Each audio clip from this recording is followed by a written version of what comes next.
Consumerism versus the Art of Medicine. And with that, I'll turn it over to Dr. Pierce. All right, welcome. First, let me, do the paperwork and the disclosures. Simple disclosure, I got nothing to disclose. The only thing I'll add as a postscript on that is I'm not a research academician. Those who know me know that well. The only tainting I have is a perspective of 25 years of general pediatric practice, primarily in the outpatient setting. Kind of gone from the startup where I was in a university-affiliated setup to a startup solo, learning all kinds of aspects of outpatient general pediatrics back into a group setting, which is morphing back into a university-related and, of course, our ongoing teaching roles. Objectives, first, recognize patient perception of medicine as a consumer-driven market. Second, identify the past model of care delivery and how it relates to the present and the future. And thirdly, point out the growing importance of each patient-provider interaction that we're involved in. Going back to the title, Consumerism versus the Art of Medicine. Consumerism might not be a popular phrase when we think about the practice of medicine, but I think it's going to give us an interesting little means of discussion of how medicine is gone and how it's going, especially if we look at various definitions in there. Traditionally, we've looked at the art and science of medicine as a more traditional viewpoint of what science is about. Science is often viewed more as the objective, and certainly it's more ever-changing as time's gone on, and that goes with way more discussion and not touchy-feely enough for this one, so we're going to leave that out and go with the art here. Some definitions, starting out. Consumerism. Merriam-Webster puts that as the promotion of consumers' interests. Boy, that's deep. Not really, but there's a lot of different definitions of consumerism looking at marketing and how strategies therein are there. But I think if we're looking at medicine, this is probably the simplest is probably the best to go with. And how does it apply? We'd all buy in that the patient interest is there, but here we're talking about the consumer interest, and in a lot of regards, the patient is the consumer, and we'll look a little bit further on that. Consumerism, past, present, future. What does it mean? Saw and heard an interesting talk by a gentleman, Ken Kaufman, of the Kaufman Hall, and the title of this talk is "Now, Near, and Far" in the American healthcare, and it looked at that versus various other industries. You're kind of making some parallels, looking at the automobile industry, on whether you keep up or don't keep up. Looking at the now, near, and far, if we look at now, traditionally we've looked at now, and even the near and the far over the years has been fairly constant. In my mind, the past was fairly slow to change. It's kind of the tortoise and the hare race. And essentially, when you think of slow to change, it's almost no change. And I think in pediatrics, might use the analogy that we can hide behind our parents. And I put quotes around parents in that respect because we all know the toddlers hiding behind the parents. We know about the teenagers want to regress and hide behind their parents when they've done something wrong. Well, parents, if we look at that in the sense of what we're used to in terms of constancies within our practice and whatnot, I think pediatrics, when we have the parent and the child come in, we're often hiding behind that relationship, and we're a little bit biased because we can do that as opposed to some of the other more technologically related practices, maybe some of the surgical practices and interventional related practices. Timeline, though, of the 21st century is at warp speed. And so the future in the near, near, and far is light speed. And I'm going to give the contention that it's change or be left behind. And not to quote Gandhi on this one, but it's, you want to be a part of the change if you're going to be happy with what you're doing. Next definition I want to look at is the art of medicine. Art intrinsically is hard to define. I think we'd all agree that the art of medicine is not an aesthetic definition in this sense. I think it's going to be easier if we look at the elements of the definition of medicine, the art of medicine. First, physicians have become the diagnostic and the therapeutic instruments. That's kind of the vehicle of how we practice the art of medicine. Second, we got they apply the knowledge and skills of medicine. Basically identify and use the science.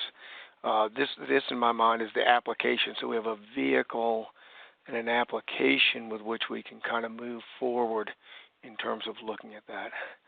Third element, these come from an encyclopedia of bioethics, which you can find online. The art of medicine is not only for diagnosis and healing, but the ability to apply this knowledge to the individual patients. So you've got the vehicle, the application, and now you've got the individual patient. And I think that really the crux of the art is the individuality when we look at this. Another perspective on the art of medicine is we're going to take the time more backwards. We're going to what I call the Wayback Machine, and looking at the roots of the meaning.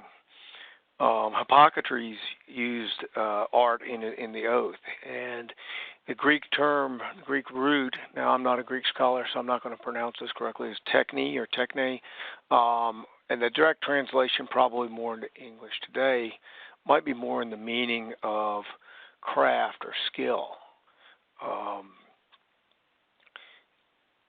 Aristotle, another Greek scholar, of course, he termed the practice of medicine as phronesis, practical reasoning and wisdom based partly on science, but mainly on experience and judgment. So again, you have a little bit of the reasoning, the vehicle of how we're going to do this in the application of this medicine practice, but really the experience and judgment going back to individuality on there. Now I'd like to take a little bit of a move towards art and science, the art of medicine and consumerism, and put our Google goggles on and look at how that applies to the provider-patient relationship today and the viewpoints that each of these players has on how this goes. Physician perspective. We've got, we excelled through high school, 4 years of undergraduate, not knowing whether we're going to make it into medical school, 4 years of medical school with a big debt. You may or may not have gotten a graduate degree thrown in there. If you're sticking with pediatrics, you got 3 years of residency, possibly more with a fellowship. And you go out to practice medicine to find out that basically you're doing typing skills and paperwork and administrative options. You're frequently questioned about diagnoses. To sum it up, you got a rigorous training, huge knowledge and information pool that you have to navigate. You're hit with menial tasks, often questioned on what you're doing and why, because much of that knowledge base the consumers or the patients have access to. They may not have the competency to assimilate it. And then you look at your schedule. You've got 20, 30, 40 patients. It's kind of the don't question me mentality that we kind of are bred into. I think pediatrics hopefully will come to the end talking about that we have more compassion. But here's our perspective. Don't question me. Don't come in with your Google search. I got my medical degree. If we flip the coin, we look at the patients. The patients come in, they're scheduled at the office, the physician convenience frequently. I guess the buzzword access to care for those of all of us in Carilion is going to change that and hopefully make it a little bit easier for the patient. But you also have depersonalization in the registration process, only to sit down and be wait to seen. You're signing forms that front desk says sign, you're not sure you even see it. No basis for trust and knowledge, at least initially, because you've done your searches, you've got your opinion, and you may or may not know the provider you're seeing. Often there's a disregard for our own individual concerns as a patient, and then often we're not asked what our thoughts are on the diagnosis and plan. This leaves us with I'm number one, and it's not just me. I want it now. I've got this one-click prime delivery Amazon mentality. I don't want to be a number in the waiting room. I'm coming in, I'm getting dictated care, but I'm the only patient. When I look at that schedule, I'm the only patient. And so I'm questioning the medical degree, looking at it with Google search. Now, of course, this is all oversimplified. And I think if you put the cups side by side, you can ask yourself which cup has the Kool-Aid. I think it's a dilemma, and I think when I look at that, I'm going to argue that both cups have a certain degree of Kool-Aid. Hopefully not to make bad jokes. The question is, do you have the Kool-Aid of Jim Jones, or do we have Happy Juice? Maybe we ought to just look for a cup of coffee on that. So what are the barriers in this relationship? I know you chose the term barriers because wall is not a good term right now, but what are the barriers? I think there's a lot of potholes, but there's two main barriers that I foresee that are growing in the relationship. First is the knowledge versus the data conundrum. What do I mean by that? It's knowledge and data are interrelated, but they're distinct. There's an explosion of data. We'll look at a graph looking at how that may work. And the second big one is the treading water in a stream of change. Kind of this denial, the self-denial that the information available to us and certainly to our patients is growing at a huge rate. And if we don't join in that stream, we're in trouble. This graph, in my mind, is looking at data versus knowledge-based potential. What do I mean by that? First thing you'll notice is I really didn't put a label on the X or the Y axis. The X-axis, of course, is really basically time moving forward. The Y-axis is the amount of potential data, technology, or physician knowledge. And unfortunately, the blue line at the very bottom is the human brain capacity over time, and there may be some subtle differences we'll learn about later in life that maybe it is going up, but it's basically a constant. And so we as the physicians over years can learn a certain degree of knowledge, and you can see that maybe the data and the information available starts filling that up, but then over time it's really an exponential growth of what's available of knowledge and to us, how much data and information and technology. Kind of an interesting thing as I was looking through this to give a way of looking at technology is think back, when did you get your first smartphone? I don't know how old the folks are out there listening to me. When was it the first cell phone? When was it the first personal computer? When was it the first calculator? You go backwards and it's, wow, things are changing. And all of that's crammed onto your handheld device often now. Like a little bit of music, so I'm going to throw in a couple of quotes by some interesting philosophers. There's more stupidity than hydrogen in the universe, and it has a longer shelf life. This is by a 20th century blunt philosopher. Well, not a philosopher, Frank Zappa. I could argue whether he's even a musician. If you look at data and where it's gone in the last 2 years, if 90% of the data out there has come out in the last 2 years, what do you know? So what is your knowledge base? The second one comes to me from, it's a favorite quote from one of my mentors in residency or internship, Dr. Christopher Greeley down at Vanderbilt. But he would teach us as interns is it's more important to recognize what you don't know than what you do.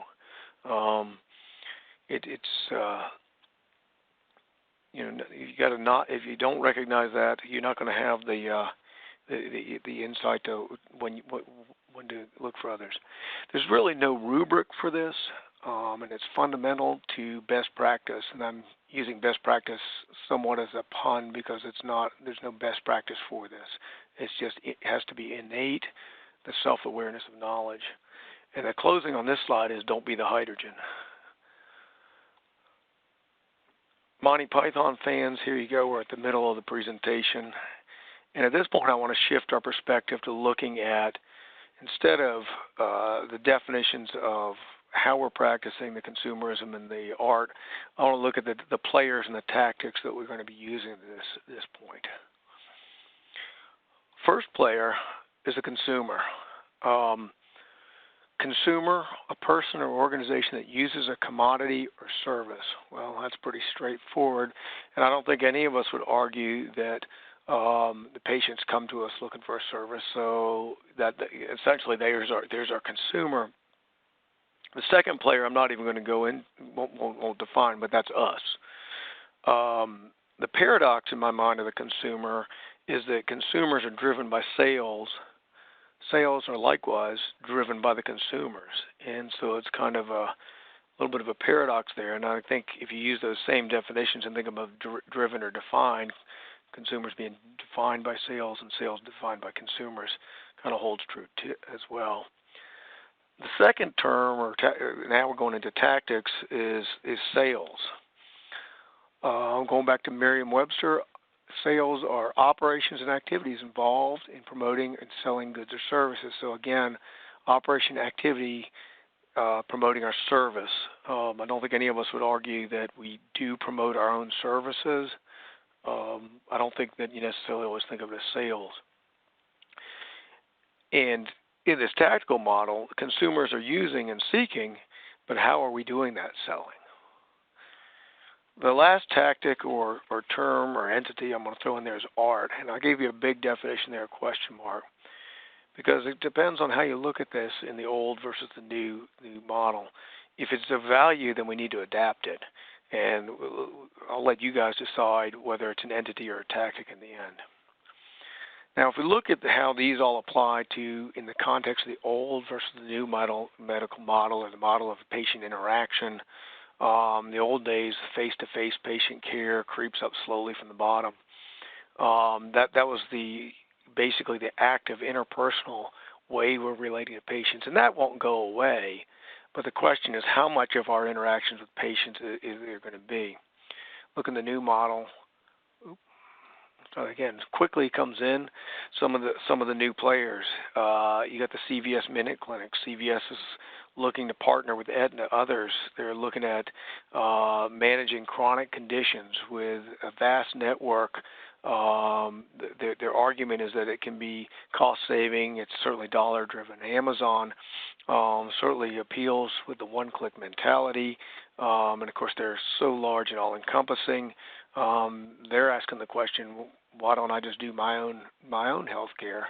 Why bother jumping in and join the other? And the third player that I throw on this line is the corner urgent care markets. These are the little markets that may or may not have access to any medical care. You may or any medical records. You may or may not get any information back from them, but our patients are seeing them. They're seeing them available. They're available now. They're available easily.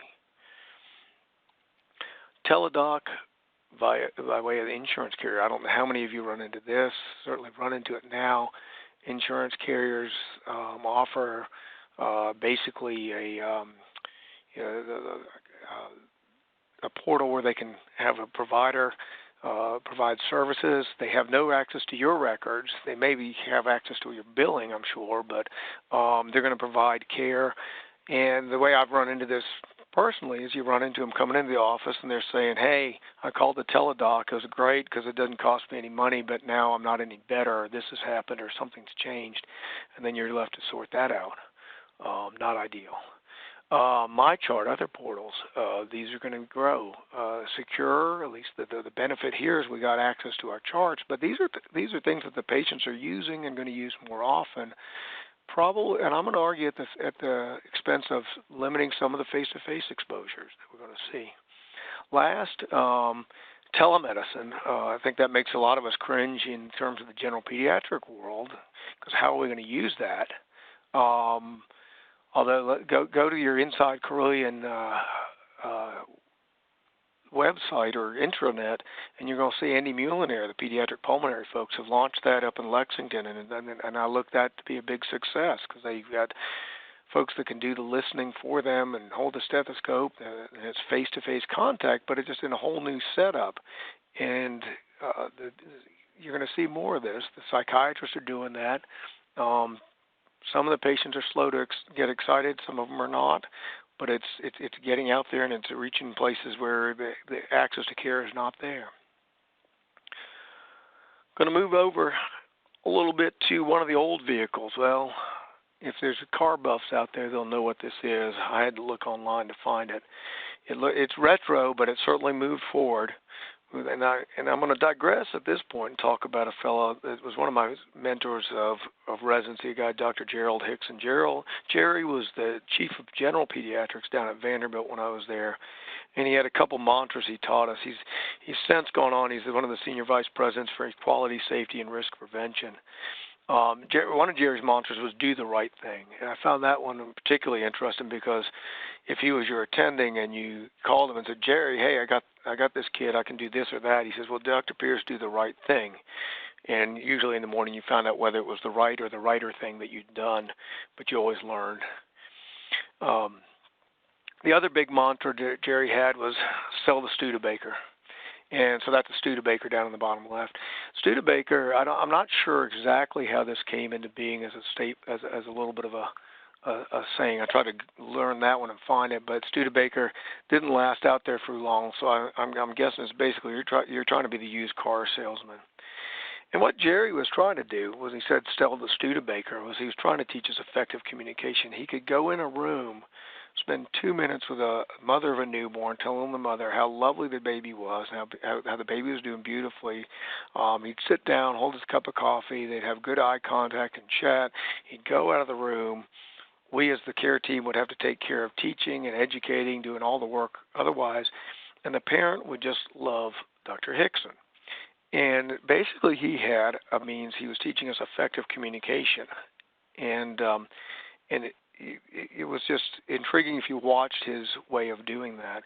The other big area that he basically, by teaching us how to communicate, would have had us avoid, his research area at that time was why doctors get sued. And the number one answer was, my doctor didn't listen. So I've come up with 4 little quips that I think would go with Jerry's effective communication. First, listen and ask, but listen. If you don't listen, you're not going to get what the patient's concerned are. And I realize we don't have all day, so I'm going to add in there it's okay to guide. You can't squelch, but guide, but keep that listening ear open. Thirdly, instill confidence. Another of my mentors in residency was the head of our residency program. Her comment was dressed to instill confidence. My attitude is instill confidence. You probably should dress reasonably, but instill the confidence, and the patient relationship's going to be better.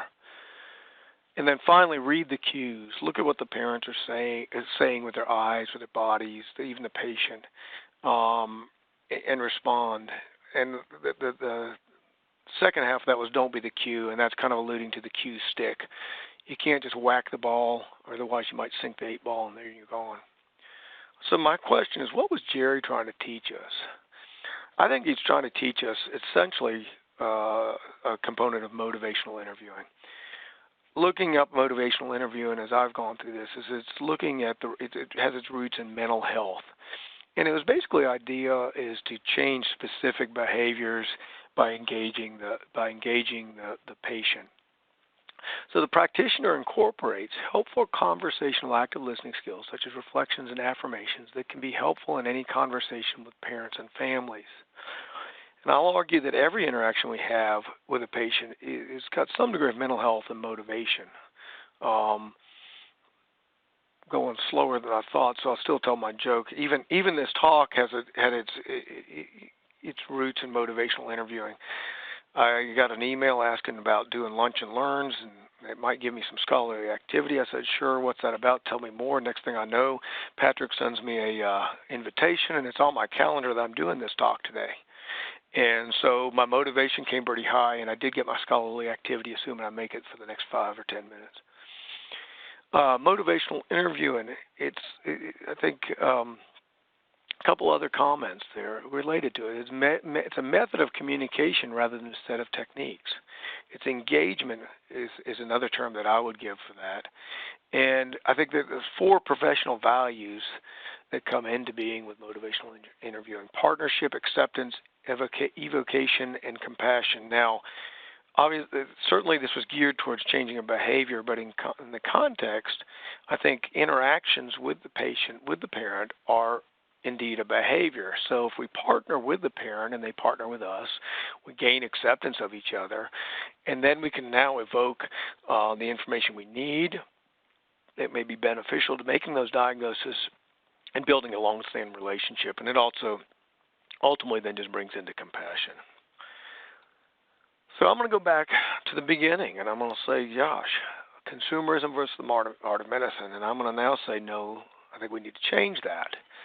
Consumerism and the art of medicine, and being the all-encompassing of both sides, both the doctor, the patient, provider, the patient, and is inclusionary. It includes their concerns, our concerns, and it tries to keep a little more open mind. And I think that the and makes us look at all facets and modalities. My second favorite quote on here that I had to throw in is, it's not the note you play that's the wrong note, it's the note you play afterwards that makes it right or wrong. That's by a fellow, Miles Davis, who's really gone a long way in the jazz world, from bebop to almost funk. You could almost argue, if you listen to some of it, that it's rap. So he's a man that's changed and embraced change. So I come back to the final comment. That's the big question mark, was art. And I think if we go to the art metaphor, I'm going to argue that the motivational interviewing, the selling the Studebakers, the palette by which we have a relationship, and it's the palette we use. The and is the brush, which we put it together. And the canvas, in my mind, is that provider-patient interaction. And if we pull all of that together, then we have art as the interaction. Certainly, the technology increases us, but it's not going to close the door. We need to make a use of it and incorporate that outside there. I put down as a reminder to myself that it's okay for the parents to hit the search buttons, but if we keep this relationship going, then we can filter their searches. And in closing on this slide, I'm going to just say that choose your tune and your notes wisely. Make sure your next note's the right one, because each and every relationship, each and every interaction we have is going to become increasingly more important when you realize that it's getting watered down. So number and time of relationship is young. And basically, in closing, I'm going to throw out my last slide, which is the first slide, but I lied. The title is really should be Consumerism and the Art of Medicine. The momentum of technology, we can't stop it, but we just have to make the most of each and every interaction. You kind of got to make the science work for you. And the science, that's a whole other discussion. And the closing question is, if you're not working together and in that motivational setting, who are you opposing, and how's that relationship going to be undermined? Anyway, that's it.